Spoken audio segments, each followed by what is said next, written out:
TET पेपरफुटी प्रकरणात पोलिसांच्या विशेष पथकाने उत्तर प्रदेशात धडक कारवाई करत पवन कुमार यादव आणि हरिओम सिंह यांना अटक केली। तपासादरम्यान हे दोन्ही आरोपी मुख्य सूत्रधार आणि इतर आरोपींच्या संपर्कात असल्याचं समोर आलंय। यापूर्वी अटक करण्यात आलेल्या आरोपींसह या दोघांना न्यायालयात हजर करण्यात आलं।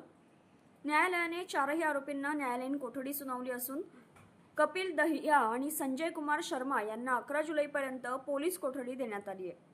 तर नव्याने अटक करण्यात आलेल्या पवन कुमार यादव आणि हरिओम सिंह यांना 13 जुलैपर्यंत पोलीस कोठडी सुनावण्यात आली आहे। 281-26 या सीआर मध्ये जो आता महाराष्ट्रात जो विषय गाजतोय टीईटीचा शिक्षक एलिजिबल टेस्ट या संदर्भात जी पेपर फुटी झाली होती, त्यात आज जवळजवळ 8 आरोपींना मेहरबान न्यायालयापुढे आणलं होतं।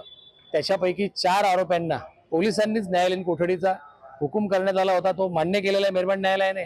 आणि याच्यापूर्वी मागच्या रिमांड रिपोर्टला मागच्या वेळेला जो 2 आरोपी आणले होते, कपिल आणि संजय कुमार शर्मा यांना वाढीव पोलीस कस्टडी मिळाले आणि जे 2 नवीन हरियाणा आणि नवी दिल्लीवरनं पकडले होते, पवन कुमार यादव आणि हरिओम सिंग असे, ज्यांनी त्यांना तिकीट बनवण्यामध्ये आणि त्या कपिल दहियाशी त्यांचं काही ट्रान्झॅक्शन तो सीसीटीव्ही मध्ये दिसल्यामुळे त्यांना आज मेहरबान न्यायालयापुढे हजर केलं होतं आणि त्यांना मंडेपर्यंत पोलीस कस्टडी वाढीव मिळाली।